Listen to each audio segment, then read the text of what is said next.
तो चलिए बिना देरी किए शुरू करते हैं कहानी का आज का पहला एपिसोड।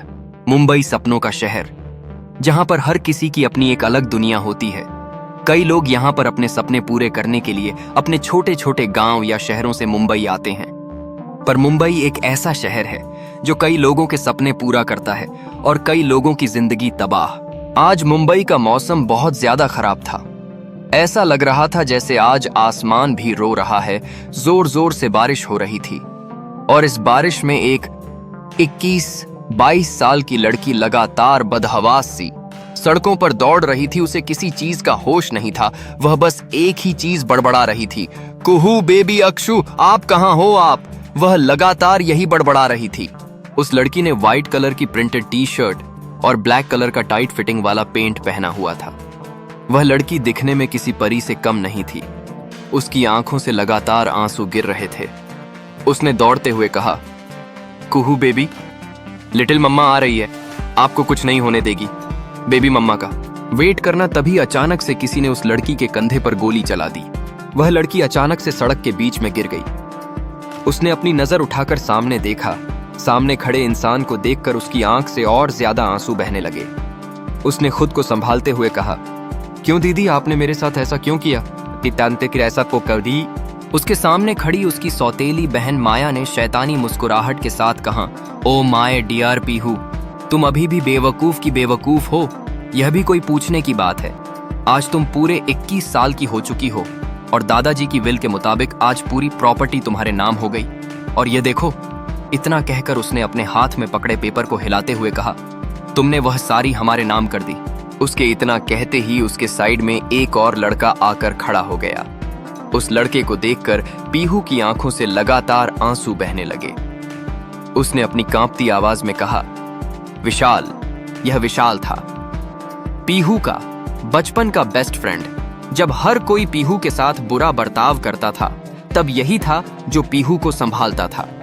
पीहू को आज यकीन नहीं हो रहा था कि जिन लोगों से वह हद से ज्यादा प्यार करती थी, भले ही बचपन से उन सभी ने उसे कभी प्यार नहीं दिया था, पर पीहू हमेशा उन लोगों को अपना मानती थी।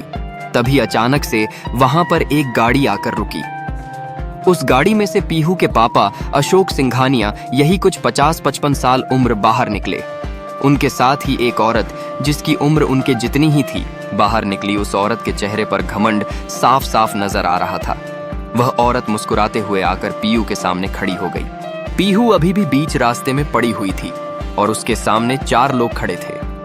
उसके पापा, जो कि बचपन से उससे नफरत करते थे, उसकी सौतेली माँ, जिसने उसे परेशान करने का एक मौका नहीं छोड़ा था, और उसकी सौतेली बहन माया।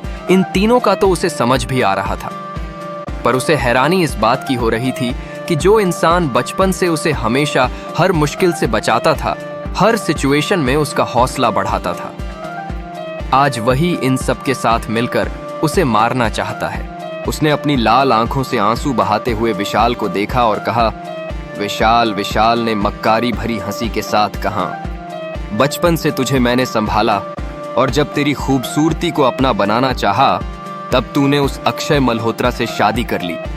पता है मेरे सीने में कितनी आग जलती थी तुम दोनों को साथ देखकर। पर अब कोई बात नहीं, तुम दोनों ऊपर जाकर अपनी रासलीला करना। वैसे मैंने तुम्हारी उस प्यारी बेटी, क्या नाम था उसका? हाँ कुहू, उसे भी भगवान के पास पहुंचाने का इंतजाम कर लिया है। चलो मैं तुम्हें लाइव शो दिखाता हूँ। इतना कहकर उसने पीहू को जिस हाथ पर माया ने गोली मारी थी, उस हाथ से पकड़कर खड़ा किया। पीहू के हाथ में बहुत ज्यादा दर्द हो रहा था। उसकी आंखों से लगातार आंसू बह रहे थे, पर कमजोरी इतनी थी कि वह चाहकर भी विशाल का हाथ अपने हाथों से नहीं हटा सकती थी। विशाल उसे घसीटते हुआ एक कार के अंदर लाकर पटक देता है। पीहू के पापा अशोक जी, पीहू की सौतेली माँ रेखा और उसकी सौतेली बहन माया, सभी लोग कार में बैठ गए। उनकी कार मुंबई के खाली सड़कों पर दौड़ती हुई एक जगह पर आकर रुकी। वह सुनसान इलाका था। शायद दिन के समय भी वहां पर पेड़ों के कारण अंधेरा ही रहता होगा।